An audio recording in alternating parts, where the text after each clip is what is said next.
नमस्कार।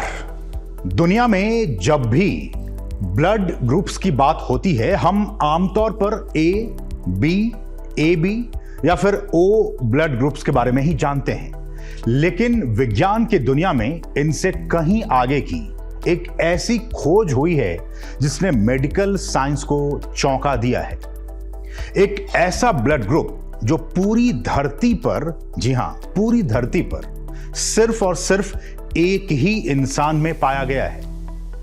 इस खोज को जून 2025 में मिलान में हुए ISBT सम्मेलन यानी international society of blood transfusion में आधिकारिक तौर पर मान्यता दी गई है। यह ब्लड ग्रुप अब आधिकारिक रूप से दुनिया की 48वीं ब्लड ग्रुप सिस्टम के रूप में मान्यता प्राप्त कर चुका है। तो साइंस स्पार्क के आज के एपिसोड में विस्तार से बात इसी नए ब्लड ग्रुप की।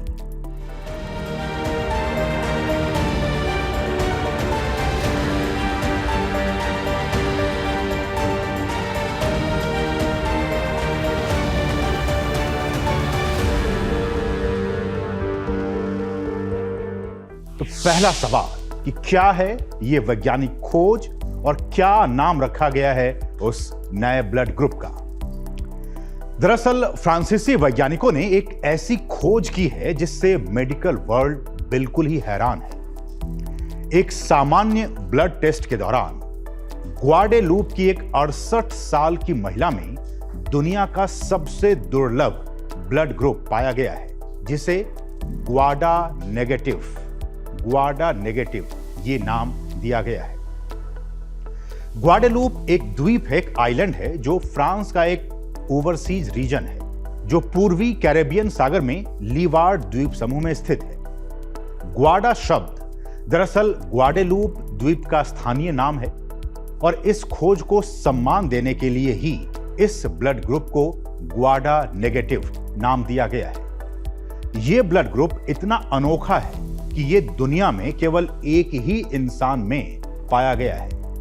अब यह महिला किसी दूसरे ब्लड डोनर से खून नहीं ले सकती क्योंकि उसका ब्लड ग्रुप किसी भी दूसरे ब्लड ग्रुप से मेल नहीं खाता है। इस खोज को international society of blood transfusion, जिसे हम ISBT कहते हैं, उसने जून 2025 में आधिकारिक तौर पर 48वें ब्लड ग्रुप के रूप में मान्यता दी है। अब दूसरा सवाल कि कैसे हुई इस नए ब्लड ग्रुप की खोज। तो ये कहानी 2011 में शुरू हुई जब ग्वाडेलूप की एक 68 साल की महिला जो उस समय पेरिस में रह रही थी, एक सर्जरी से पहले एक रेगुलर ब्लड टेस्ट के लिए गई। जांच के दौरान डॉक्टरों ने उसके ब्लड में एक असामान्य एंटीबॉडी पाया जो किसी भी नोन ब्लड ग्रुप से मेल नहीं खाता था। उस समय की कुछ तकनीकी सीमाओं के कारण इस रहस्य को सुलझाना संभव नहीं हो पाया।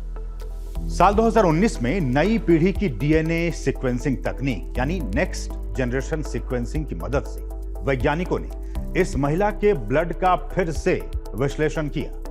उन्होंने पाया कि महिला के ब्लड में एक विशेष जीन जिसे PIGZ जीन कहा जाता है, उसमें एक म्यूटेशन है और यह जीन एक एंजाइम बनाता है जो लाल रक्त कोशिकाओं यानी रेड ब्लड सेल्स की सतह पर एक विशेष प्रकार की सुगर मॉलिक्यूल को जोड़ता है। इस सुगर मॉलिक्यूल की अनुपस्थिति के कारण महिला के ब्लड में EMM एंटीजन, जो कि लगभग सभी मनुष्यों में पाया जाता है, वो नहीं था और इस अनोखे बदलाव ने एक नया ब्लड ग्रुप बनाया जिसे EMM नेगेटिव या ग्वाडा नेगेटिव नाम दिया गया। सन 2011 की बात है कि एक ग्वाडेलूप जगह है कैरिबियन में, वहाँ की एक लेडी फ्रांस गई और उसने कुछ अपना मेडिकल चेकअप कराया और चेकअप के दौरान उसका ब्लड ग्रुपिंग और एंटीबॉडी स्क्रीनिंग हुआ, जो कि रूटीन जांचें हैं ब्लड की जांच करते हुए। तो उसमें एक एंटीबॉडी मिली जो हर ब्लड के अगेंस्ट रिएक्ट कर रही थी। उस समय हमारी मतलब जो विज्ञान इतना विकसित नहीं था कि उसको वर्कअप कर सके, तो वो सैंपल उनके पास आर्काइव हो गया और फिर वो 2019 में जाके उसकी एक्सटेंसिव जीनोटाइपिंग की 20,000 से ज़्यादा जीन्स ऑफ ह्यूमन जीनोम करी।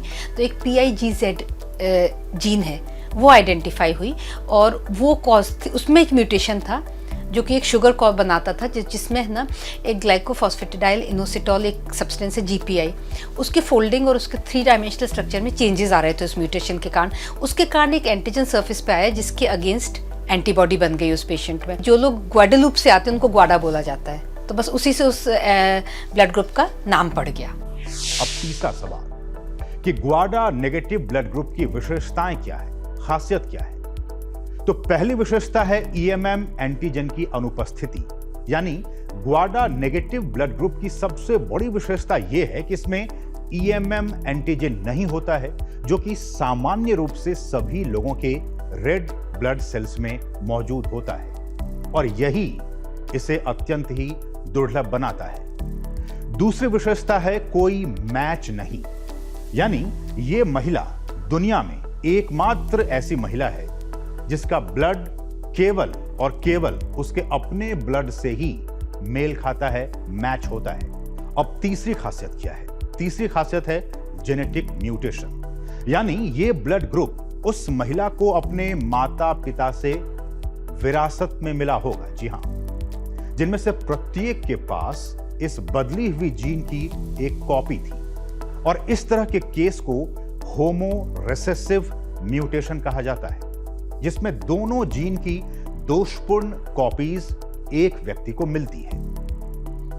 चौथी विशेषता है चिकित्सकीय प्रभाव, यानी इस महिला को हल्की बौद्धिक अक्षमता यानी माइल्ड इंटेलेक्चुअल डिसेबिलिटी है।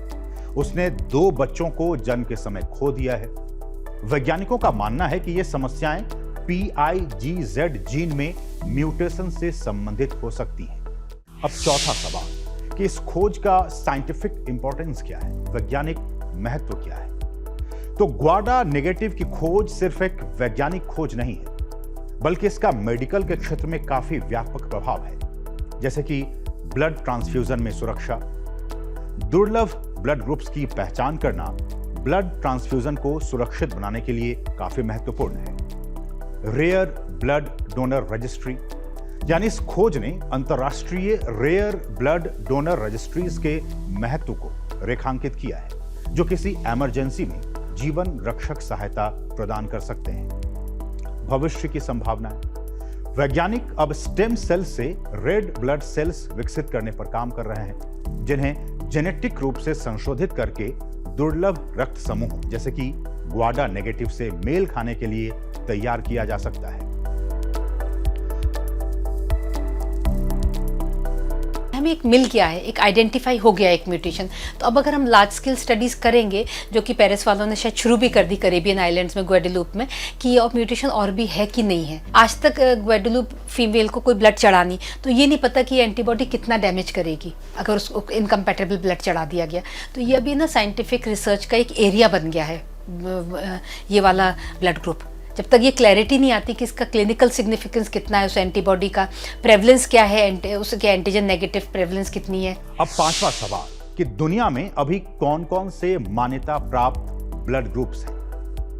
तो international society of blood transfusion यानी ISBT ने अब तक 48 ब्लड ग्रुप्स प्रणालियों को मान्यता दी है और प्रत्येक ब्लड ग्रुप प्रणाली रेड ब्लड सेल्स पर मौजूद एंटीजन के आधार पर डिस्क्राइब की जाती है, परिभाषित की जाती है। ये एंटीजन प्रोटीन या फिर शर्करा के अणु होते हैं जो कि ब्लड की कॉम्पैटिबिलिटी को प्रभावित करते हैं। हमारे आपके शरीर में ब्लड सेल्स पर 600 से ज्यादा तरह के एंटीजन होते हैं। हर अलग कॉम्बिनेशन एक नया ब्लड टाइप बना सकता है और इसीलिए ISBT ब्लड ग्रुप सिस्टम्स को मान्यता देता है, न कि हर एक व्यक्तिगत ब्लड टाइप को। ABO और RH सिस्टम सबसे कॉमन है, लेकिन और भी कई सिस्टम खोजे जा चुके हैं। ग्वाडा नेगेटिव ER सिस्टम के बाद सबसे लेटेस्ट खोज है, जिसे 2022 में मान्यता मिली थी। कुछ महत्वपूर्ण ब्लड ग्रुप प्रणालियों की बात की जाए तो ABO ब्लड ग्रुप हम सभी जानते हैं, RH blood group system, MNS blood group system, KEL blood group systems, Duffy blood group systems, Diego blood group systems, ये कुछ सिस्टम्स हैं जिनकी खोज की जा चुकी है और इस तरह के कुल 48 ब्लड ग्रुप सिस्टम अभी हमारे पास मौजूद हैं। अंत में हम यही कह सकते हैं कि ग्वाडा नेगेटिव की खोज ने ब्लड साइंस में एक नया चैप्टर जोड़ने का काम किया है। वैज्ञानिक अब ग्वाडेलूप और अन्य क्षेत्रों में और अधिक लोगों की जांच कर रहे हैं ताकि यह पता लगाया जा सके कि क्या दूसरे लोग भी इस दुर्लभ ब्लड ग्रुप के वाहक हैं या फिर नहीं है। इसके अलावा इस खोज का महत्व सिर्फ विज्ञान तक ही सीमित नहीं है, बल्कि ये रेयर ब्लड डिसऑर्डर से जूझ रहे लोगों के लिए भी नई उम्मीद बन सकती है।